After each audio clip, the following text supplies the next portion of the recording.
Hello everyone, मैं हूं सचिन और आप सबका बहुत बहुत स्वागत है मेरे इस यूट्यूब चैनल में। और जैसा कि ये वीडियो जो है ये उन बच्चों के लिए है जो एनआईएस के माध्यम से 10th का एग्जाम देने वाले हैं। और जो सब्जेक्ट है वो मैथ है और जो चैप्टर है वो लीनियर इक्वेशन है और लीनियर इक्वेशन का वर्ड प्रॉब्लम हम लोग देखने वाले हैं 5.10। चेक योर प्रोग्रेस 5.10 का। ठीक है, चलिए शुरू करते हैं। सबसे पहला क्वेश्चन जो है आपके बुक का यहाँ पे लिखा है मैंने। क्वेश्चन में बोला गया है कि Ram father is 3 time as old as Ram नहीं, Rahim father is 3 times as old as Rahim. मतलब रहीम के पिताजी का उम्र रहीम से 3 गुना ज्यादा है। तो हम लोग यहाँ पे क्या कर सकते हैं कि रहीम का उम्र अगर हम लोग एक्स लेंगे तो उनका पापा का उम्र जाहिर सा बात है 3x हो जाएगा, मतलब 3 गुना क्वेश्चन में बोला ही गया है। उसके बाद में क्वेश्चन में और क्या दिया गया है कि दोनों का उम्र का अगर सम निकाला जाए, दोनों का उम्र को जोड़ दिया जाए तो 56 होगा। तो इस तरह से अगर मैं रहीम का उम्र जो कि हम लोगों ने x माना है और उनका पापा का उम्र जो कि 3x होगा, दोनों को जोड़ने पे 56 आएगा। इस प्रकार से एक इक्वेशन बनेगा। और जब इस इक्वेशन को हम लोग सॉल्व करेंगे तो क्या मिलेगा हम लोग को? x का वैल्यू 14 मिल जाएगा। देखिए, x plus 3x is equal to 56 था, तो ये 4x इज इक्वल टू 56 हो जाएगा। और फिर x इज इक्वल टू क्या हो जाएगा? 56 डिवाइडेड बाय 4, और इसको हम लोग काटेंगे 4 1 जा और फिर 4 4 जा 16। ठीक है, तो 14 मिला। अब यहाँ पे नीचे में उनका पापा का उम्र 3x है, तो that means 3 multiply into x. X का वैल्यू 14 है, तो 3 को 14 से हम लोग गुना कर देंगे तो कितना आएगा? 42 आएगा। तो इस प्रकार से रहीम का उम्र भी मिल गया और उनका पापा का उम्र भी मिल गया। अब ये जो मैंने सॉल्व किया था ये linear equation in one variable वाला प्रोसेस से सॉल्व किया था। अब इसी को हम लोग देखेंगे लीनियर इक्वेशन इन टू वेरिएबल वाला प्रोसेस से। तो थोड़ा हम लोग आगे जाते तो इस प्रकार से हम लोग ऐसा भी कर सकते हैं कि रहीम का उम्र हम लोग x मान ले और उनका पापा का उम्र y मान ले। तो अब अकॉर्डिंग टू द क्वेश्चन में जो कंडीशन दिया था कि दोनों का उम्र का जो सम है, जो एज है वो 56 है, इस प्रकार से ये इक्वेशन 1 हो जाएगा। और उसके बाद में ऊपर यहाँ पे और एक कंडीशन क्या दिया था कि उनका पापा का उम्र जो है वो रहीम से 3 गुना ज्यादा है। तो इस प्रकार से एक इक्वेशन हो जाएगा y is equal to 3x। अब यहाँ पे देखिए y is equal to 3x, तो यहाँ से इक्वेशन 1 का y का वैल्यू अगर हम लोग इक्वेशन 2 में पुट कर देंगे तो हम लोग को x का वैल्यू मिल जाएगा यहाँ पे। ठीक है ना? ये देखिए यहाँ पे x का वैल्यू, इसको सॉल्व करेंगे तो मतलब जैसे कि यहाँ पे इक्वेशन 2 जो हमारे पास था x plus Y is equal to 56, और इक्वेशन 1 में क्या था? y is equal to 3x, है ना? दो इक्वेशन था। तो हम लोग क्या किए कि ये जो y का वैल्यू है इसमें हम लोग पुट कर दिए, मतलब x प्लस इसको हम लोग 3x कर दिए इज इक्वल टू 56। अब इसको हम लोग सॉल्व कर देंगे तो 4x 56 और x is equal to 56 divided by 4, तो कितना मिल जाएगा? 1 और 4 14। ठीक है, और उसके बाद में फिर y is equal to 3x है, तो भैया 3 को 14 से मल्टीप्लाई कर देंगे तो इस प्रकार से 42 मिल जाएगा, मतलब फादर का एज भी हम लोग को मिल जाएगा।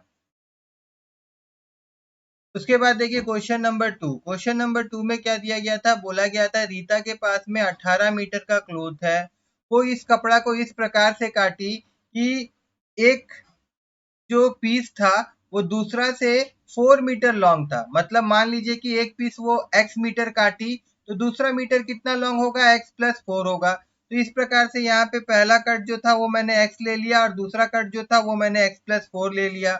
अब इन दोनों को अगर मैं जोड़ दूं तो जैसे क्वेश्चन में दिया था कि 18 मीटर का क्लोथ था, तो क्या हो जाएगा?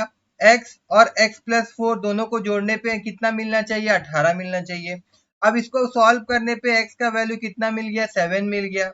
तो यहाँ पे हम लोग पहला कट x लिए थे तो यहाँ पे मैंने लिख दिया फर्स्ट कट 7 है और दूसरा कट हम लोग लिए थे 7 x प्लस 4, तो दैट मीन 7, x का वैल्यू 7 था तो 7 प्लस 4 इक्वल टू कितना?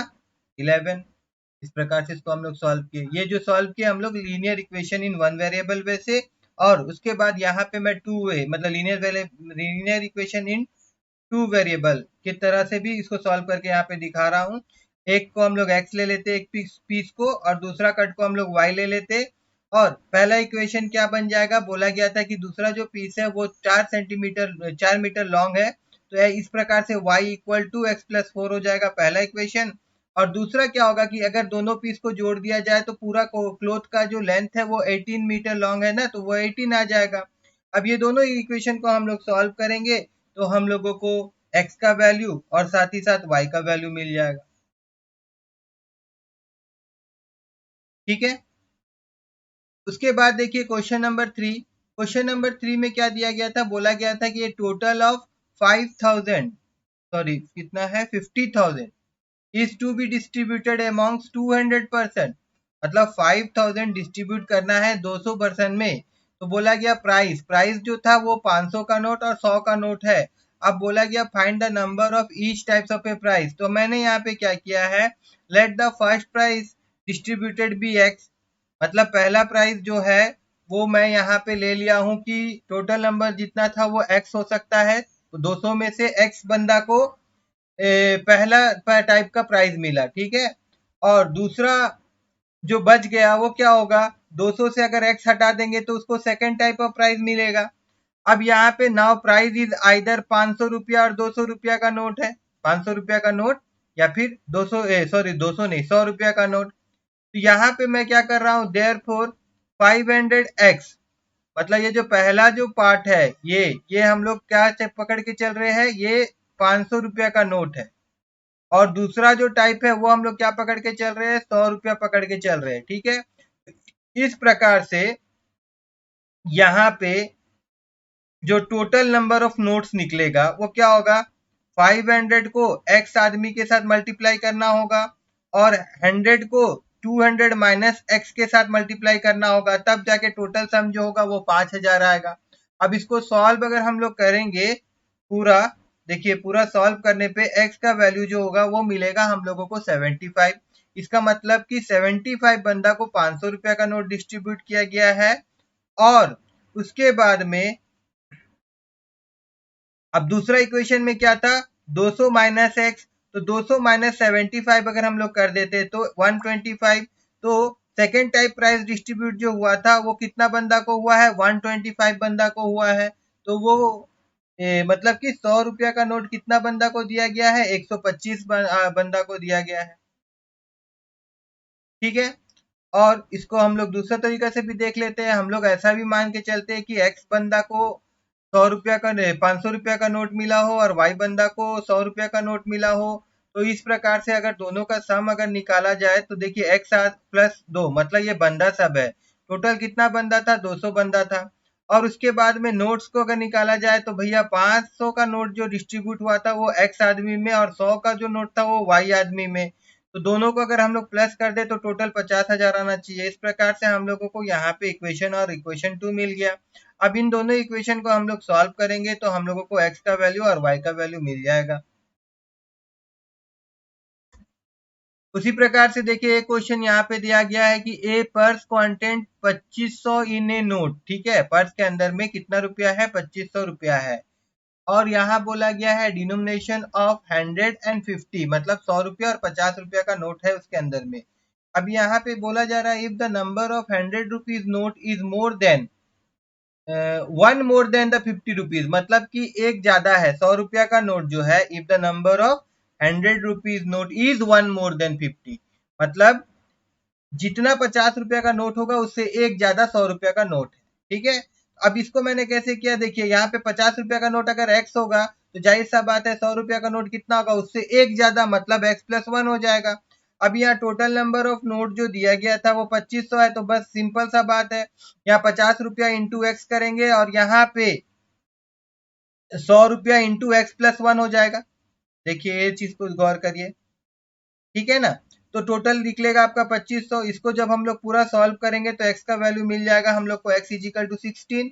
और फिर नंबर ऑफ 50 नोट कितना मिल गया हम लोग को, 16। तो अब हम लोग बनाए थे ऊपर में कि क्वेश्चन दिया हुआ है कि 100 रुपया का नोट एक ज्यादा होगा, तो जाहिर सा बात है 16 प्लस 1 17 क्या होगा, 100 रुपया का नोट।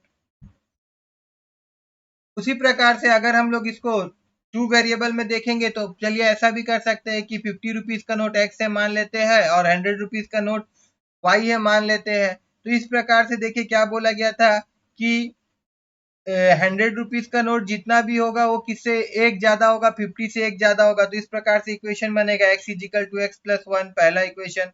और दूसरा इक्वेशन क्या होगा, 50 रुपीज का नोट एक्स से मल्टीप्लाई करना होगा और 100 रुपीज को वाई के साथ, और दोनों का सम कितना मिलेगा हम लोग को, 2500।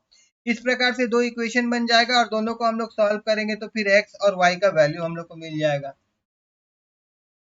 ठीक है, अगर मेरा ये वीडियो आप लोगों को अच्छा लगा हो तो मेरे इस वीडियो को लाइक करिएगा और मेरे चैनल को सब्सक्राइब करना मत भूलिए।